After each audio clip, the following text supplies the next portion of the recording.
Se você é membro aqui ou se nos acompanha online, você sabe que estamos no meio de uma série chamada De Capa a Capa, Jesus em toda a Bíblia. Agora, temos outras mensagens que transitam durante a série, mas hoje nós vamos ver um dos grandes capítulos e grandes personagens da Bíblia e mostrar a tipologia onde você vê Jesus nessas diferentes histórias. E hoje vamos falar sobre o livro de Jó. E essa, na verdade, será a 9ª apresentação desta série. Jesus em toda a Bíblia. Agora, eu acho que é apropriado, pois já passamos pelos livros de Gênesis, Êxodo, Levítico, Números, Deuteronômio e o livro de Jó. Também foi escrito por Moisés, pelo menos esse é o entendimento acadêmico. E deve ser, na verdade, o primeiro livro que Moisés escreveu. Mas trata-se de uma história que é realmente uma das peças mais antigas e uma das mais belas já escritas na literatura. Falando sobre a grande batalha entre o bem e o mal e fazendo todas as grandes perguntas sobre o porquê. Eu não sei se algum de vocês já foi convidado na faculdade para ler o poema épico de John Milton chamado Paraíso Perdido. Alguém aqui já teve que ler? Quem já ouviu falar? Você pode ler até online, de graça. John Milton foi um genial, um brilhante poeta inglês. E ele escreveu esse poema. A propósito, ele falava, 6 línguas diferentes. Ele falava e escrevia nessas línguas. O latim, o grego, hebraico, francês, espanhol, italiano e holandês. Esse foi educado. Simplesmente brilhante. Trabalhou com Cromwell no tribunal inglês. E ele foi acometido de cegueira. Glaucoma, não se tem certeza. Mas mesmo depois de ficar cego, ele escreveu O Paraíso Perdido, falando sobre a queda do homem. E é um poema épico que tem 186 páginas. Um poema. Algumas das frases têm 30 linhas. Uma frase. É incrível. Podemos encontrar algo assim no espírito de profecia. Essas longas frases. Mas isso me lembra do livro de Jó.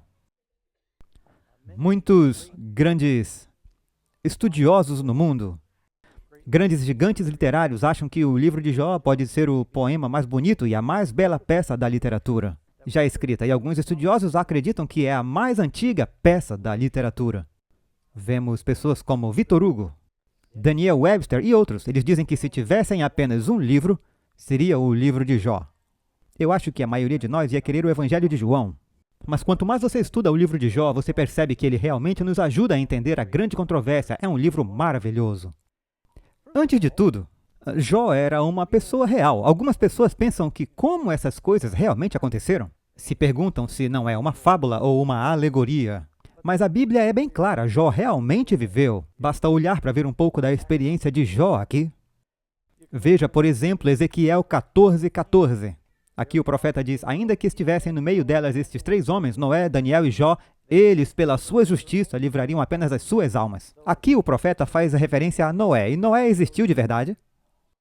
E Daniel existiu de verdade? Então Jó também existiu de verdade. Leia no livro de Tiago, onde o apóstolo diz no capítulo 5, verso 11, bem-aventurados os que sofreram, ouvistes qual foi a paciência de Jó. E viste o fim que o Senhor lhe deu, porque o Senhor é muito misericordioso e piedoso. Então descobrimos que Jesus e os outros escritores da Bíblia acreditavam que Jó era um personagem real. Veja bem no começo do livro. Diz que havia um homem na terra de Uz, cujo nome era Jó. Conta qual era o nome dele. Diz o nome dos seus amigos, de que tribo eles vieram, a terra em que viviam. Tudo sobre ela nos diz que era real. É uma história fantástica, mas que as pessoas lutam para acreditar. Mas aconteceu de verdade, é uma história real. O livro de Jó nos conta sobre Jesus. Agora, estivemos olhando alguns dos grandes personagens da Bíblia. E quando olhamos para a vida de José, aprendemos sobre o perdão de Jesus. José é um tipo de Jesus. Daí olhamos para a história de Moisés na Bíblia. Aprendemos algo sobre Jesus, o legislador e juiz. Aí você olha para a história de Davi na Bíblia. Ainda não chegamos aí, mas vamos chegar. E você descobre sobre a majestade de Jesus. Mas agora, olhando para a história de Jó, temos uma imagem muito clara dos sofrimentos de Jesus. Neste livro, com 42 capítulos, com cerca de 1.070 versos e 18.000 palavras. E é um lindo poema épico. Talvez seja uma boa ideia irmos ao capítulo 1 do livro de Jó. E eu não vou poder ler os 42 capítulos, mas eu espero poder cobrir as semelhanças entre Jó e Jesus. E eu tenho cerca de 20 pontos para aqueles que estão contando, que eu vou tentar cobrir aqui. E só para dar uma visão geral, começa no capítulo 1, verso 1. Havia um homem na terra de Uz, cujo nome era Jó. Jó provavelmente viveu, somando as evidências, não nos dá uma data exata, mas diz que Jó fala da destruição do dilúvio, então foi depois disso. Com base em sua vida útil, ele viveu durante o tempo dos patriarcas. Nos diz que vários dos amigos de Jó são parentes de Esaú. Eles estão morando na região que fica ao sul de Israel. Uz era naquela região. Agora é um deserto, mas era um belo pasto naquela época, pois Jó tinha grandes rebanhos e manadas. E provavelmente entre 1650 e 1680, em algum lugar aí, alguns estudiosos judeus acreditam que Jó, a esposa de Jó, era aquela filha de Jacó, Diana ou Diná. E então, não se pode provar isso, é exatamente o que alguns historiadores e tradições judaicas dizem. Então, é mais ou menos nesse tempo o livro de Jó. Havia um homem na terra de Uz, cujo nome era Jó, e Jó significa perseguido ou hostilizado. E é claro que Jesus foi perseguido. Diz que ele temia a Deus e evitava o mal. Nos diz que ele é um homem piedoso, um homem justo, e essa palavra na King James é um homem perfeito. Agora, não deixa isso te assustar, apenas nos diz que ele é um homem moralmente correto. Não diz que Jó não tinha pecado, mais tarde no livro ele fala sobre seu próprio pecado. Quem foi o único homem que viveu sem pecado? Jesus. E ele teve 7 filhos e 3 filhas. Os números encontrados na história de Jó são únicos. Aí há muitos números bíblicos, são vários setes. Também suas posses eram de 7.000 ovelhas, 3.000 camelos, 500 juntas de bois e 500 jumentas. Também tinha muitíssima gente a seu serviço. De maneira que esse homem era maior do que todos os do Oriente. E conta que seus filhos e filhas tinham um ótimo relacionamento. Eles se reuniam periodicamente e festejavam juntos, e depois Jó ia sacrificar e interceder por eles, para que não amaldiçoassem a Deus em seus corações. E ele é o sacerdote da família. Jó é um sacerdote como Jesus. E então nos diz que aí nós pulamos uma cena. Lemos aqui no verso 6. E num dia em que os filhos de Deus vieram apresentar-se perante o Senhor, veio também Satanás entre eles. Agora, quem são esses filhos de Deus? Bem, a Bíblia nos diz que Enos era filho de Sete, que é filho de Adão, que é filho de Deus. O termo filho de Deus às vezes é usado para aqueles que são os líderes do mundo. E estes podem ter sido representantes de mundos não caídos, e eles se reúnem em algum lugar celestial. Não pode ser o céu. Deus não está confinado ao céu, ele pode ir a qualquer lugar. Mas não é na terra. Porque durante esse conselho celestial, Satanás aparece. E na reunião Deus diz, de onde você vem? Agora Deus não pergunta porque não sabe nada. Deus sabe tudo. Ele perguntou a Adão, onde você está? Deus sabia. Mas para o nosso bem hoje, e para aqueles que estão nos ouvindo, ele disse, de onde você vem? Eu vim da terra, de subir e descer, para lá e para cá. Ou seja, é meu domínio. Eu vim da terra. Deus disse, a terra não é todo o seu domínio. Você considerou meu servo Jó? Não há ninguém como ele na terra. É um homem reto que teme a Deus e odeia o mal. E o diabo diz, bem, a única razão pela qual ele te serve é porque ele está ganhando alguma coisa aí. Ele te serve de graça? Você o cercou de anjos. Parafraseando, é claro. E Deus diz, isso não é verdade. Mas você me desafiou e eu vou mostrar que ele me serve de coração. Então, eu vou permitir você... Deus diz, eu vou retirar aquela barreira de proteção. A Bíblia nos diz que o anjo do Senhor acampa-se ao redor daqueles que temem a Deus. Mas não significa que aqueles que temem a Deus nunca experimentarão provas. Então, Deus diz, eu vou retirar a proteção e será um tempo de teste. E Satanás sai da presença do Senhor e ele ataca tudo o que Jó tem. Foi como um ataque aéreo surpresa. Num único dia, tudo acontece. O mensageiro vem e diz: todo o seu gado se foi. Caiu fogo do céu, uma tempestade com raios e um incêndio na pradaria, todas as ovelhas destruídas, e então veio um tornado. E seus filhos estavam todos festejando juntos em casa, e a casa foi atingida e eles foram todos destruídos. E era notícia de desastre após outra chegando. E você pode até achar que alguns iriam simplesmente se despedaçar e amaldiçoar a Deus, mas Jó, e ele rasga suas roupas, ele ora e diz: o Senhor deu, o Senhor levou, bendito é o nome do Senhor.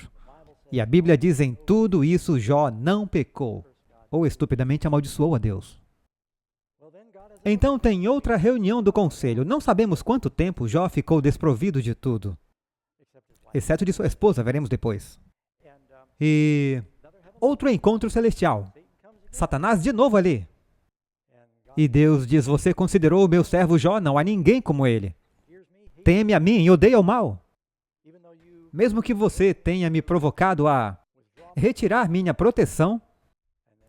Então o diabo diz: bem, a única razão pela qual ele ainda te serve é porque tudo que ele tem que se preocupar é com o seu bem-estar físico pessoal.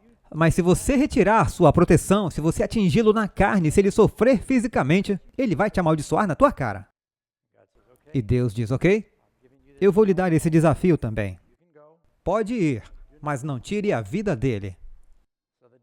Então o diabo vai e ele tenta extrair o máximo de sofrimento físico que ele pode de Jó, e ele atinge Jó da palma do pé ao topo da cabeça com furúnculos dolorosos. Eu não sei se você já teve um furúnculo. Eu tive. Eu tive um furúnculo. Eu fui picado por uma aranha marrom do Caribe. Se quiserem, eu mostro a cicatriz. As pernas incharam, panturrilhas incharam como uma bola de futebol. E eu tive uma úlcera e eu só conseguia rolar para frente e para trás. E sentir a dor, eu nunca tinha sentido uma dor assim quando adolescente. Eu não consigo imaginar ter furúnculos da cabeça até a planta do pé. Então agora Jó está passando por esse sofrimento incrível.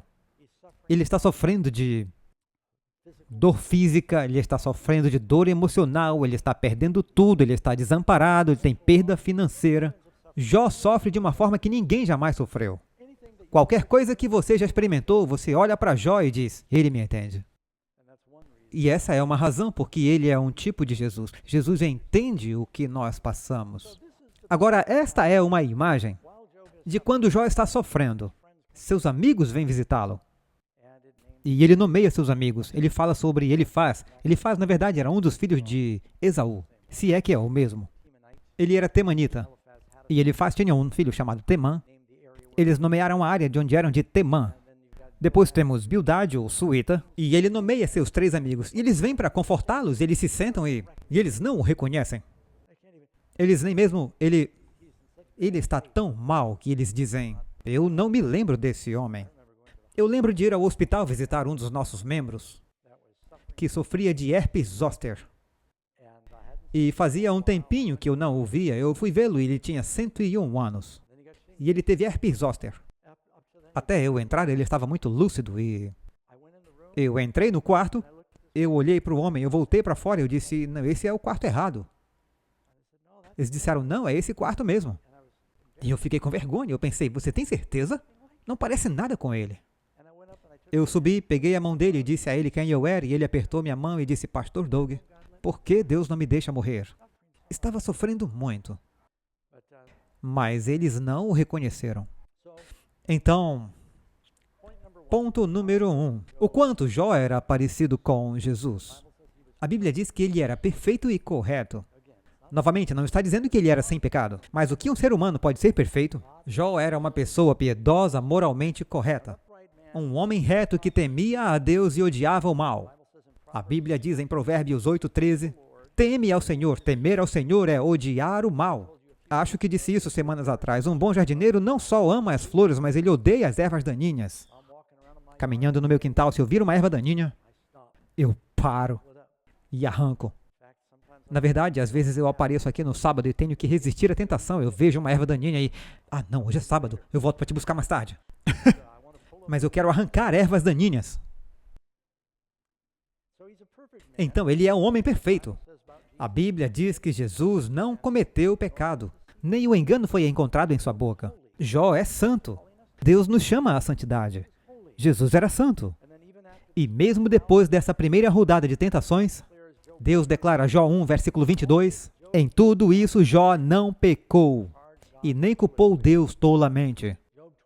Jó 23, verso 11, Jó declara, meu pé se apegou aos seus passos, guardei o seu caminho e não me desviei, nem me afastei do mandamento dos seus lábios, valorizei as palavras de sua boca mais do que o meu alimento necessário.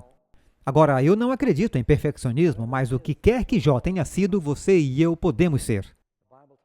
A Bíblia fala sobre pessoas como Noé, Daniel e Jó. Temos que encontrar a graça, precisamos ser vencedores, amém? É possível termos essa experiência por meio de Cristo, amém? Santidade deve ser o nosso alvo. E ele diz, eu estimo a sua palavra mais do que a minha comida. Nos lembra quando Jesus disse, não só de pão viverá o homem, mas de cada palavra. Jesus dava essa prioridade à palavra, assim como Jó. Ponto número 2. Ele era o maior dos homens. Jó 1, verso 3. Também em sua posse, 7.000 ovelhas, 3.000, belos números da Bíblia. 500 juntas de boi, 500 jumentas, família muito grande. Este homem é o maior de todo o povo do Oriente. Nos fala sobre os reis do Oriente, falando de quando Deus virá. Neemias 9:32. Agora, portanto, nosso Deus, o grande, poderoso e incrível Deus. Fiquei sem espaço procurando versos que dizem que Deus é grande. Diz que Jó era grande, Jó era o maior, Deus é ainda maior. Ponto número 3, em que Jó aparece com Jesus? Ele tem um caráter divino. Jesus disse, se querem conhecer o Pai, olhem para mim. Você pode olhar para Jó e descobrir sobre Jesus. Eu vou ler uma passagem, quem quiser pode ir lá comigo. Jó 29, 7. Vou ler alguns versos. Jó 29, verso 7 até o verso 17. Agora, os amigos de Jó estão todos o acusando. Eles dizem, você não poderia sofrer assim a menos que fizesse algo errado. E Jó, defendendo seu caráter, diz, não, essa não é a razão. Ele diz, quando eu saí pelo portão da cidade, quando me sentei na praça, os jovens me viram e se esconderam. Houve um temor por ele. Os velhos ficaram em pé. Os príncipes se abstiveram de falar. Olhem para isso, eles estão maravilhados com Jó. E colocam a mão na boca. A voz dos nobres foi abafada, e a língua grudada no céu da boca. Quando o ouvido escutou, então me abençoou. E quando o olho viu, me aprovou. Porque eu livro o pobre que clama. Como o órfão, aqui está descrevendo o ministério de Jesus. Como também o órfão que não tinha quem o socorresse. A bênção do que ia perecendo vinha sobre mim. Jesus morreu para nós não perecermos. E eu fazia que rejubilasse o coração da viúva. Vestia-me da justiça e ela me servia de vestimenta. Quem mais se veste de justiça? Minha justiça era como manto e diadema. Eu me fazia de olhos para o cego, ele dá vista aos cegos, e de pés para o coxo. A Bíblia diz que o coxo saltará como um coração por Cristo. Eu fui um pai aos pobres. Jesus disse, bem-aventurados os pobres de espírito. E eu investiguei o caso que não conhecia. Ele era um juiz. Quebrei as presas dos ímpios como as presas de uma serpente. E arranquei da vítima os dentes. Ele é o bom pastor, então veja, isso é apenas uma pequena vinheta de 42 capítulos. Jó era um homem piedoso e ele tem muitas características e palavras que você vê mais tarde na vida e ministério de Jesus. Falando nisso, se você olhar para o primeiro sermão de Jesus, em Lucas capítulo 4, verso 18, ele começa a destacar algumas dessas mesmas coisas que Jó falou em seu ministério. Eu também acho que vale a pena notar que Deus diz ao diabo, você viu meu servo Jó? Meu servo. Várias vezes Deus se refere a Jó como meu servo. É um dos títulos messiânicos para Jesus. Servo. Vejam aqui em Isaías 42, eis meus servos, a quem eu sustento, meu eleito, aquele em quem minha alma se deleita. Eu coloquei meu espírito sobre ele. Ele fará justiça aos gentios. E Jesus diz que o Filho do Homem não veio para ministrar, mas ele veio para servir. Portanto, Jó é o servo. A Bíblia diz que o Espírito está sobre ele. Portanto, Cristo é o cumprimento daquele grande servo, o inocente. Nós lemos também que, na história de Jó, o ponto número 5, nós vemos que Jó não está sofrendo por causa de alguma coisa que está acontecendo na terra. Jó está sofrendo por causa de uma disputa no céu. Jesus não sofreu por nada que ele fez na terra. Jesus sofreu por causa de uma grande controvérsia no céu. Veja, quando abrimos o livro de Jó, vemos, na verdade, uma cena de um tribunal. Ali está o diabo, e ele é o acusador dos irmãos. Ele não está apenas acusando os irmãos, o diabo está, na verdade, acusando Deus. Ele diz, você não é justo, ninguém tem razão para te servir, é impossível cumprir tua lei. Eles só te servem por causa do que eles ganham, não é por amor. Então tem esse debate celestial, há um julgamento, e no final você verá que há um veredito e uma declaração de inocência. Então Jó descreve o grande conflito entre o bem e o mal. Você o vê sendo representado na terra na vida de Cristo? Entre Satanás, a serpente, Jesus e a semente da mulher? Você vê isso também na história de Jó. O livro de Jó nos diz algo que é muito importante, que às vezes coisas ruins acontecem com pessoas boas. E sabe o que mais? Jó nos diz, coisas boas acontecem com pessoas más. Jó está discutindo com seus amigos que estão dizendo, você está sofrendo muito, você deve ter feito algo errado, por que não confessa? Jó diz, vocês não entendem. Deus manda o sol e a chuva sobre os bons e os maus. E sim, às vezes as pessoas más fazem um belo piquenique. E eles podem ter filhos, podem ter dinheiro no banco, podem ter filhos saudáveis. E é incrível que Jó entenda o amor e a paciência de Deus. Você nem sempre pode olhar para as circunstâncias externas. Os discípulos estavam caminhando com Jesus um dia e viram um cego de nascença. Eles estão tentando descobrir, alguém deve ter feito algo errado. Quem fez isso, Jesus? Este homem pecou antes de nascer? Talvez Deus soubesse que ele ia pecar? E Jesus disse, nenhuma nem outra.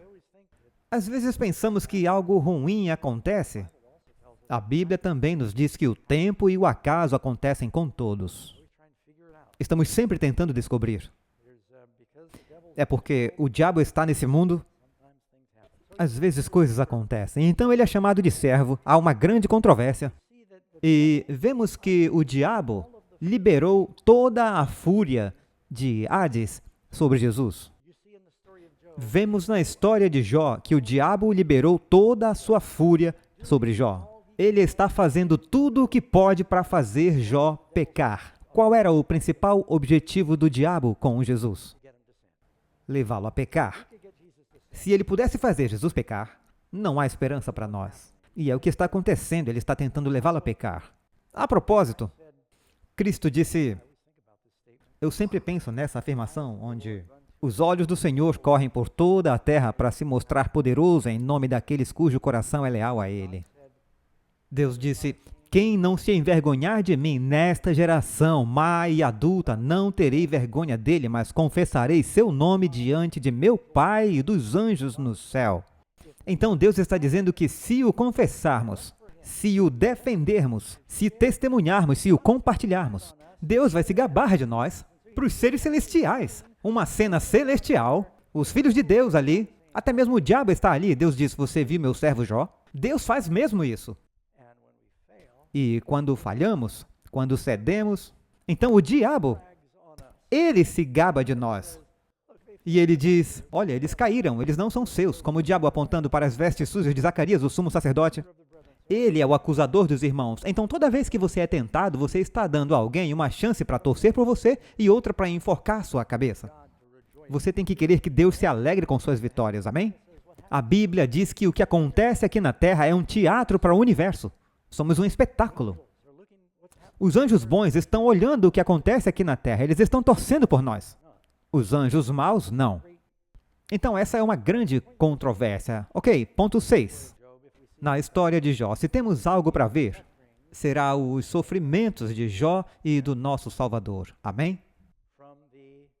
Da sola do seu pé, Jesus sofreu em seus pés, até a coroa de sua cabeça, ele está sofrendo. Jó capítulo 2, verso 7. Satanás saiu da presença do Senhor e feriu Jó com furúnculos dolorosos, desde a sola do pé até o alto da cabeça.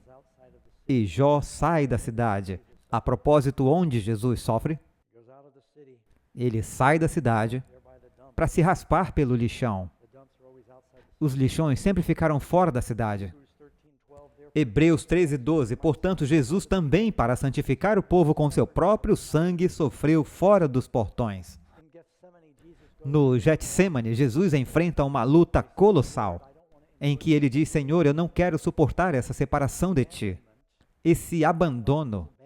Pareceu que Jó foi abandonado.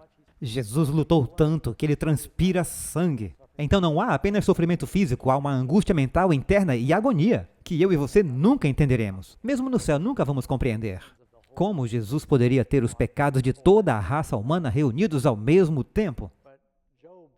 Mas Jó estava sofrendo intensamente como qualquer ser humano, como o nosso Salvador. A propósito, eu não posso deixar de lembrá-los. Ele fez isso por você, porque Ele te ama. E Ele quer que você o ame e o sirva. Se você quiser saber sobre a bondade de Deus, olhe para Jesus. Mas se quiser saber sobre as maldades do diabo, você pode ver isso também na história de Jó. O diabo não se importa com o sofrimento humano. Seus próprios amigos vêm, Jó 2, verso 12, e eles levantaram os olhos de longe e não o reconheceram. Jesus não veio para os seus e os seus próprios não sabiam quem ele era? E levantaram suas vozes e choraram. A Bíblia diz que na cruz o povo pranteou. Isaías 54:14. Assim como houve muitos que ficaram pasmados diante dele, sua aparência estava tão desfigurada que ele se tornou irreconhecível como homem, não parecia um ser humano. Fisicamente, Jesus foi tão machucado e espancado que diz que o seu rosto foi marcado. Não apenas isso, ele foi feito à imagem de Deus, mas Deus retirou sua presença de Cristo durante esse tempo. Portanto, Jesus estava sofrendo como um pecador comum sofreria. Ele não poderia ver além dos portais da tumba por um tempo. Ponto número 7. Ele é falsamente acusado.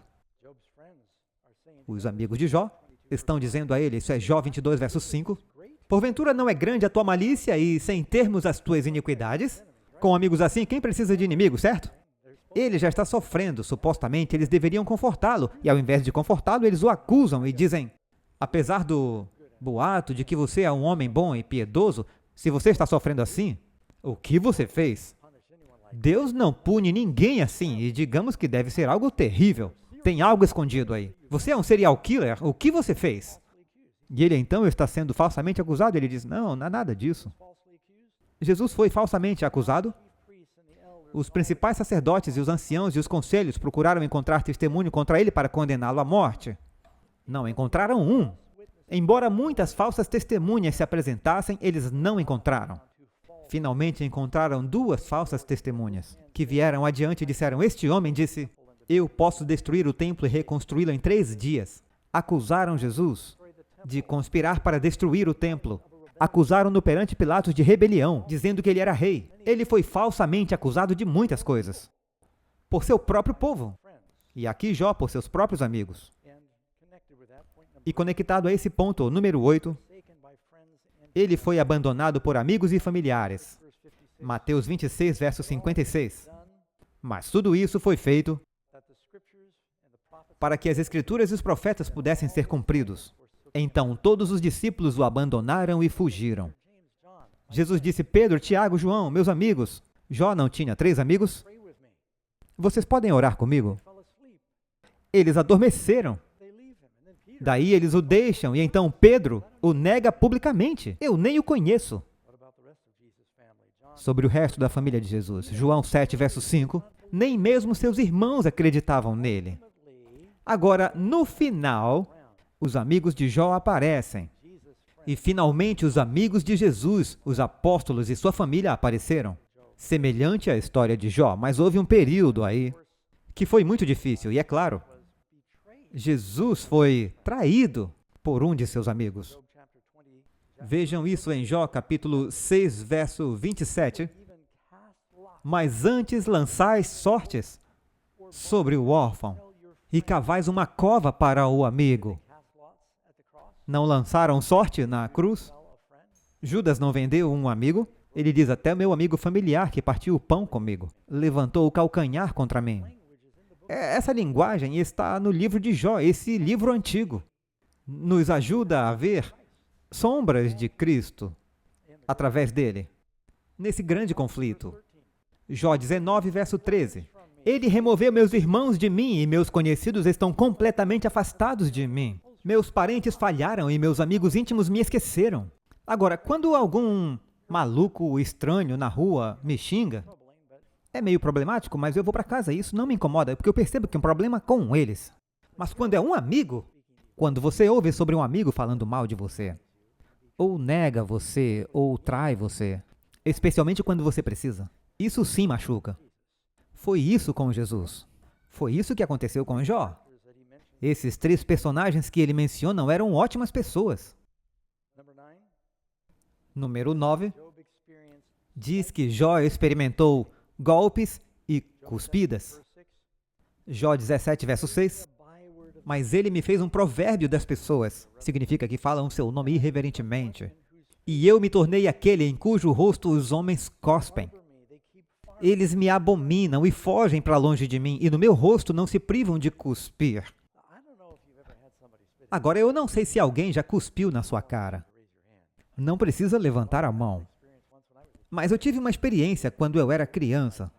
Eu vou dar um pequeno insight para vocês. Eu acho que agora é seguro, porque eu acho que os personagens já não existem mais. Eu acho que vocês lembram de uma atriz famosa chamada Julie Harris. Se já viram o filme chamado O Esconderijo, ela era a atriz. E em outros filmes. Nossas famílias eram amigas. E ela morava alguns quarteirões perto de casa. Ela e minha mãe eram amigas. Ela tinha um filho. Não vou dizer o nome dele. Tínhamos quase a mesma idade e brincávamos juntos. E sempre nos encontrávamos e brincávamos, nos divertíamos muito. Nossas mães estavam sempre envolvidas em espetáculos e nós nos divertíamos. Um dia eu fui até a casa dele e a mãe dele era muito rica. Ela tinha uma casa de arenito, uma casa própria em Nova York. Era tipo uma casa de 3 ou 4 andares. Havia pequenos degraus que davam numa porta de carvalho e quem já esteve em Nova York sabe o que chamamos de pedras marrons. E eu fui brincar com ele, eu bati na porta e ele estava lá dentro, ele não respondeu e eu bati na porta. Bem, naquelas portas eles tinham uma caixa de correio de latão. Alguns de vocês lembram, o correio costumava abrir a caixa de correio e jogava a correspondência lá dentro. Havia, eu nem sei se eles usavam, mas ainda estava lá, uma pequena caixa de correio de latão. E o Peter disse, olhe pela caixa de correios, porque você tinha que levantá-la para fora. Sabem onde isso vai dar.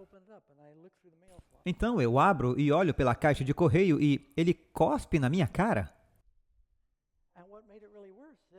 E ficou bem pior, porque então ele queria sair para brincar comigo. Disse que era só uma brincadeira. Ele disse, eu vou cuspir na sua cara e não vou abrir a porta. Nem preciso dizer que nunca mais brincamos juntos. Você fica obcecado se alguém cospe na sua cara. Bem, eu me senti péssimo. Quase bati o carro uma vez quando um dos nossos filhos vomitou em mim. Eu tive que suportar aquilo todo o caminho para casa e isso é tão humilhante. Bem, Jó e Jesus foi predito aqui. Veja novamente. Jó, capítulo 16, verso 10. Abrem a sua boca contra mim. Com desprezo me feriram nos queixos e contra mim se ajuntam todos. Jesus suportou não só o cuspir, mas também os golpes. Salmo 22, estendem os lábios para mim. Mateus 26, 67. Então cuspiram-lhe o rosto e lhe davam punhadas, e outros o esbofeteavam. Então, aqui Jó está experimentando golpes e espancamentos. Vejamos o ponto número 10, na vida de Jesus e na vida de Jó. Há uma cruz e há uma coroa. Não uma boa coroa. Jó 31, verso 36. Com certeza eu carregaria no meu ombro. Ele está falando sobre esse fardo em seu ombro. O que Jesus carregou em seu ombro? E a usaria como coroa. Está falando sobre esse fardo. Jesus diz, aquele que não leva a sua cruz e me segue após mim, não é digno de mim. Mateus 10, 38. Vejam João 19, 2. E os soldados torceram uma coroa de espinhos e a colocaram em sua cabeça. E puseram nele um manto roxo. Então aqui ele experimenta esse fardo e uma coroa de infâmia, como Jesus. Ponto número 11. O despojo de suas roupas. Jó 1, 21. Ele rasga suas roupas e se veste de saco e declara: nu eu saí do ventre de minha mãe e nu voltarei para lá. O Senhor deu, o Senhor tirou. Bendito seja o nome do Senhor. Após perder tudo, ele ainda abençoa Deus. Jesus, Mateus 27, 28, eles o despiram e colocaram nele uma túnica escarlate. João 19, 24, então disseram entre si: não vamos rasgar sua túnica, mas tirar sorte para ver de quem é que será. Para que possa se cumprir a Escritura, diz: dividiram minhas vestes entre eles, e pela minha roupa lançaram sortes. Portanto, os soldados fizeram isso. Já mencionei sobre lançar sortes na história de Jó. E Jó está de fora do portão em grande luto e experimentou zombaria. Jó 16, verso 20. E ele diz: meus amigos me desprezaram. Meus olhos derramaram lágrimas a Deus. Seus amigos o desprezaram. Jó 30, verso 9. Tornei-me um provérbio entre eles. Sim, eles zombam de mim. Eu não sei se você já teve amigos zombando de você, mas quando eu era criança na escola, agora é considerado falta de educação, mas quando eu era criança, éramos garotos implacáveis em provocar os outros. E antes de sabermos disso, talvez eu deva dizer antes de eu saber, nós costumávamos tirar sarro de tudo com uma pessoa, qualquer coisa que ela tivesse, não importava o que fosse. E ninguém gostava de ser provocado. Mas agora ninguém tem mais permissão para fazer isso. É considerado mau comportamento. De alguma forma sobrevivemos. Mas ele é ridicularizado. Salmo 22, versos 7 e 8. Todos os que me veem zombam de mim. Estendem os lábios e balançam a cabeça. Este é um salmo messiânico falando sobre o sofrimento de Jesus. Eles balançam a cabeça dizendo: confiou no Senhor que o livre. Ele ouviu isso na cruz. Livre-o, pois nele tem prazer. Quando Jesus estava pendurado na cruz, Lucas 22, 63, agora os homens que detinham Jesus zombavam dele, ferindo-o. Quando ele estava pendurado na cruz, disseram: agora queremos ver você descer daí. Ou quando ele estava na cruz com sede, ele disse: Eloi, Eloi, lama sabachthani. Disseram: ele está chamando Elias, vamos ver se Elias vai vir para ajudá-lo. Se você é o Filho de Deus, então desça da cruz, e a gente acredita. E diz que lançaram aquilo nos seus dentes. Ele está experimentando a zombaria. Eu não queria ser eles no dia do julgamento, quando eles virem Jesus voltando. Aqui diz, ponto 14, ele é perfurado com ferro. Jó e Jesus. Jó 20, verso 24. Ele fugirá da arma de ferro e o arco de aço o atravessará. Ele a arrancará das suas costas. A ponta reluzente saindo do seu fígado. Grande pavor virá sobre ele. Está falando sobre como os ímpios sofrerão com o aço. Leia agora Marcos 15. À terceira hora eles o crucificaram. Os romanos usavam pregos de ferro. E como se não bastasse, em João 19 diz que um dos soldados que estava ao lado perfurou o seu lado com uma lança. Jó e Jesus perfurados pelo ferro. Ponto número 15. Ele parece ter sido abandonado por Deus. Jó nos mostra o sofrimento de nosso Senhor. Jó 13, verso 24. Ele diz: Senhor, por que escondes o teu rosto e me consideras como teu inimigo? Quero dar uma pausa aqui. Apenas interpor algo que eu acho muito importante para nós. Se Deus quiser, oremos para que nenhum de nós sofra como Jó. Nenhum de nós jamais sofrerá como Jesus. Eu acho que todos sabemos disso. Não é possível. Eu espero que você nunca tenha que sofrer como Jó. Mas você vai sofrer. Paulo é muito claro. Todo aquele que seguir o Senhor vai passar por sofrimento. Vamos passar por perseguições. O bem e o mal vêm para todos. Há problemas na vida, você vai passar por problemas. Vamos ver as mãos. Quantos de vocês sentiram dor em algum momento da sua vida, física ou emocional? Aí está, eu pensei em fazer uma pesquisa e resolver isso agora mesmo. Então, todos nós sofremos. Então, porque você sofreu nem sempre significa que Deus te abandonou. Lembre de Jó, ele diz: por que você escondeu seu rosto de mim? É como, sabe, às vezes está escuro, mesmo que o sol ainda esteja brilhando, você não vê. O amor de Deus por você não cessa, às vezes você não sente o Espírito. Às vezes você não sente o espiritual. mas não significa que Deus o abandonou. Às vezes o diabo tentará cercá-lo com nuvens e trevas, e temos só que orar e confiar que vamos sair disso, amém? O que Jó disse? Ele sentiu-se abandonado por Deus. Por que me consideras um inimigo? Jesus foi considerado um pecador? Por nossa culpa, ele foi. Jó 30, 20.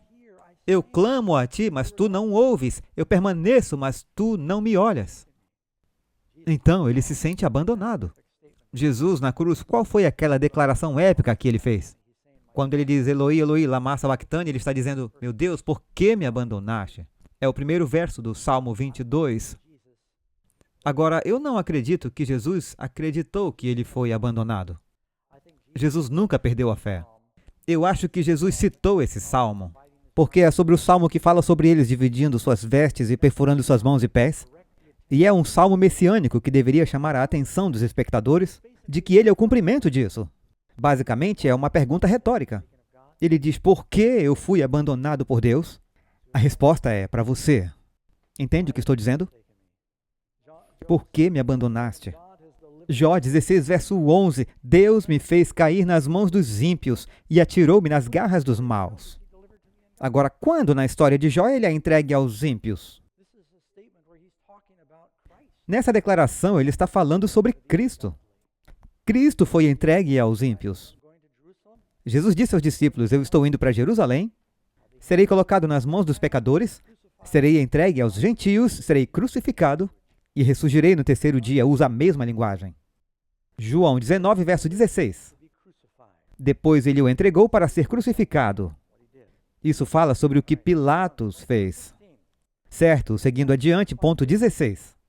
Ele se identificou com o ímpio. Jó 34, verso 7 e verso 8. Que homem existe como Jó que bebe zombaria como água? Ele é companheiro dos que fazem o mal e anda com os ímpios. Qual uma das grandes acusações os líderes religiosos fizeram contra Jesus? Como esse homem pode ser um profeta? Ele está deixando aquela mulher, uma pecadora, tocá-lo. Eles vieram quando Jesus foi à casa de Mateus Levi para um banquete. Ele era um publicano. E os líderes vieram e disseram, por que seu mestre come com publicanos e pecadores?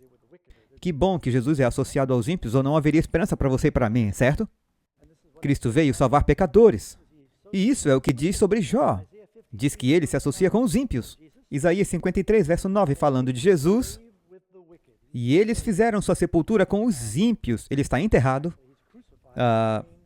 Na verdade, ele está crucificado entre dois ladrões.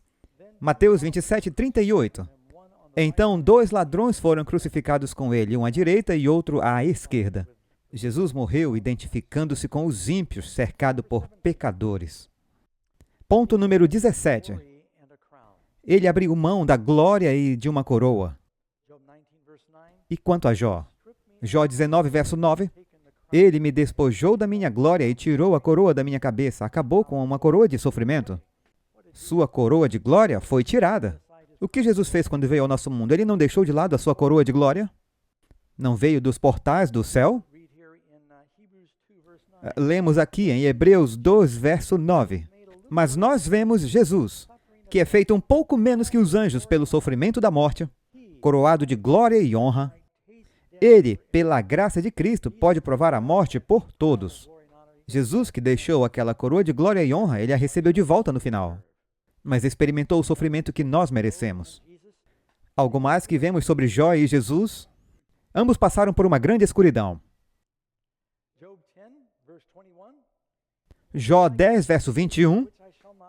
Antes de ir para o lugar de onde não voltarei, para a terra das trevas e da sombra da morte. É interessante que Davi cita no Salmo 23, quando você pensa sobre, embora eu atravesse o vale da sombra da morte, Davi está citando o livro de Jó. Davi sabia disso. Sem nenhuma ordem, onde até a luz é escuridão. Jesus, em Mateus 27, verso 45, diz, agora, desde a 6ª hora até a 9ª hora, houve trevas sobre toda a terra. Jesus enfrentou o esquecimento da segunda morte lá, desde o momento no jardim, quando Cristo orou pela 3ª vez, seja feita a tua vontade. Ele começou a sofrer pelos pecados do mundo. A propósito, Quando você lê onde Jesus diz em Mateus capítulo 12, quando Jonas estava no ventre do peixe 3 dias e 3 noites, o Filho do Homem estará no coração da terra, 3 dias e 3 noites. O coração da terra é mais do que apenas uma tumba. Em lugar nenhum da Bíblia, a tumba é chamada de coração da terra. O coração da terra se refere aos sofrimentos e à morte, onde Jesus estaria nas garras de um mundo perdido, e o diabo e seus adeptos por 3 dias e 3 noites. Os sofrimentos de Cristo começaram na noite de quinta-feira após a ceia do Senhor e no Getsemane. Jesus diz, agora é a hora. Agora chegou a hora. A turba veio e pela primeira vez em sua vida os anjos não intervieram para proteger Jesus. Ele foi cercado pelo diabo e sua escuridão por 3 dias e 3 noites. Dá para imaginar a luz do mundo cercado de trevas. Mateus 27, verso 45, eu já li essa. Ele enfrentou grandes trevas. Ponto 19. Depois que Jó resistiu fielmente, não sabemos quanto tempo duraram os sofrimentos de Jó. Primeiro, ele perdeu sua família, perdeu todas as suas posses terrenas. Então, ele vive essa experiência e pode ter passado algumas semanas antes desta próxima reunião no céu, onde Jó é destituído. Pode ter sido durante esse tempo que as pessoas zombam dele, ou batendo nele, porque de repente ele se tornou um pobre mendigo. Mas aí ele perde a sua saúde física. Seus amigos vêm tentar confortá-lo e acabam não sendo muito confortantes. Eles têm 7 dias e ele fica agonizando. O que o 7 representa? Quanto tempo dura o mal neste mundo? Temos 1000 anos em que vivemos e reinamos com Cristo e agora estamos cerca de 6.000 anos de Satanás e pecado. A propósito, no espírito de profecia, eu acho que 40 vezes diferentes fala sobre 6.000 anos Satanás governou este mundo.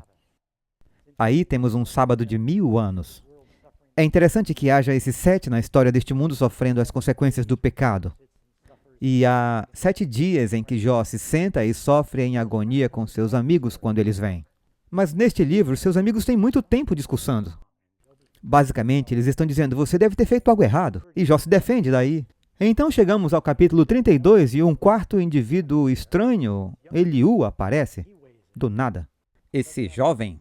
E ele entra. Mas você tem esse período de tempo, mas finalmente Jó nunca nega a Deus. No final, você tem o testemunho do próprio Deus, onde Deus começa a se revelar para Jó. Jó é identificado como um intercessor, ele intercede por seus amigos. Ele é pastor e mediador. No começo do livro, temos Jó intercedendo por seus filhos após seus dias de jejum. Amém? Então, lemos no final do livro, Deus então aparece e fala com Jó. E ele diz, Jó, eu quero que você interceda por seus amigos. Ele diz aos amigos de Jó, vocês pecaram. Vocês não falaram o que era correto como o meu servo Jó. Então é algo que você encontra ao longo do livro, que Jó falava a verdade. O que Jesus fala? A verdade. Ele é a palavra de Deus. A propósito, algumas pessoas dizem, você acha que devemos descartar as declarações de Bildade e ele faz e os amigos de Jó? Não, tudo que se encontra no livro de Jó é a palavra inspirada de Deus. Eles estão falando em termos gerais. O que eles dizem sobre o sofrimento do ímpio é verdade. Mas isso é, na verdade, uma generalização. Não é algo absoluto em que sempre podemos sofrer. Mas todo o livro de Jó é inspirado. Você entendeu? Pessoas já me disseram, você deveria arrancar a parte em que os amigos de Jó falam. Porque elas não eram inspiradas. Não, tudo é inspirado. Diz que eles não entenderam que Jó foi uma rara exceção por causa de uma batalha celestial que está acontecendo. Faz sentido? Ok, vocês estão muito calmos hoje. Eu acho que não esperava que vocês ficassem muito felizes falando sobre Jó. Mas... Então, ele é um mediador. E Jesus é um mediador? No fim do livro, Jó 42, verso 8, vão até o meu servo Jó e ofereçam por vocês um holocausto. O meu servo Jó vai orar por vocês. E eu vou aceitá-lo, para que eu não lide com vocês de acordo com a sua tolice. Eles são perdoados pelo amor de Deus por Jó. Como somos perdoados? Graças a Cristo. Vocês conseguem ver como Jesus na história de Jó? É uma maravilhosa revelação da inspiração da palavra de Deus. Jó ora por seus amigos. Jesus da cruz diz, Pai, perdoa-lhes, pois não sabem o que fazem. Amém? Romanos 8:34. É Cristo quem morreu e também ressuscitou, quem está à direita de Deus, que vive para interceder por nós. Jesus é nosso grande sumo sacerdote, diante do trono de Deus intercedendo por nós. Amém? Então você pode ver o triunfo de Jó. Jó 13, verso 15. Ainda que ele me mate, eu confiarei nele. Não importa toda a tentação e dor e tudo o que o diabo puder jogar contra ele, ele permanece fiel a Deus. Agora, se Jó pode fazer isso pela graça de Deus, nós também podemos? Quero dizer, não passaremos pelo que Jó passou, mas Jó está aí como exemplo. Que podemos confiar em Deus mesmo por meio de provações. Com o Espírito de Deus. Como Jó teve essa fé? Jó teve fé no dia em que a tentação veio ou ele estava construindo um relacionamento com Deus antes disso? Precisamos agora estar construindo esse relacionamento, porque as provações pelas quais Jó passou virão a nós nos últimos dias. Sua fé triunfa. Lá na cruz, Jesus diz, Pai, em tuas mãos eu entrego o meu espírito, está consumado. Jesus grita com triunfo. Ele pagou totalmente pela penalidade do pecado com o seu sangue. Há uma declaração de triunfo aí, mesmo com uma coroa de espinhos, mesmo Jó com sua coroa de sofrimento. Ele diz, embora ele me mate, ainda assim eu confiarei nele. Ele nunca perdeu a fé, como Jesus não perdeu a fé. Apenas concluindo, há mais um ponto que eu acho que devemos destacar. E não é onde Jesus é um tipo de Jó. Um dos últimos capítulos do livro é dedicado exclusivamente a essa estranha criatura chamada Leviatã. Eu acredito que o Leviatã, em última análise, o diabo é identificado como a causa do sofrimento no final do livro. O diabo é aquele Leviatã. Agora, se alguém não consegue encontrar nenhuma criatura terrena, olhe para a descrição do Leviatã como se fosse um tiranossauro rex ou algo assim. Pode ter sido algum, agora, animal extinto. Mas descreve essa criatura e observe o que diz Jó 41:19. De sua boca sai luz ardente, disparam faíscas de fogo, sai fumaça de suas narinas, como de uma panela fervendo e um junco queimando. Jó 41:34. Ele contempla todas as coisas altas. Ele é o rei de todos os filhos do orgulho. Quem é o rei de todos os filhos do orgulho? Você nunca é tão parecido com o diabo do que quando é orgulhoso. E você nunca é mais parecido com Jesus do que quando se humilha. Então, aqui está destacando os grandes personagens que estão envolvidos nessa controvérsia. Porque é o diabo. Ele é o Leviatã. Apocalipse 12, e fala sobre esse Leviatã como uma criatura do mar. Agora, eu dou graças a Deus pelas palavras de Isaías, que une os dois. Vejam Isaías 27, verso 1. Naquele dia o Senhor castigará com a sua dura espada, grande e forte, o Leviatã, serpente veloz, e o Leviatã, a serpente tortuosa, e matará o dragão que está no mar. A Bíblia fala sobre uma besta que sai do mar, aquele antigo dragão, a serpente e o diabo. Aqui você tem tudo isso. Isaías diz esse é o Leviatã. E então era um demônio que estava por trás do sofrimento de Jó. Deus tira o véu no final do livro e revela tudo. Precisamos aprender com a experiência de Jó, porque eu creio que nós estamos nos últimos dias e haverá uma provação. Um grande tempo de tribulação se aproxima, amigos. Jesus diz que haverá um tempo de tribulação como nunca houve desde que houve nação. Até mesmo naquela época.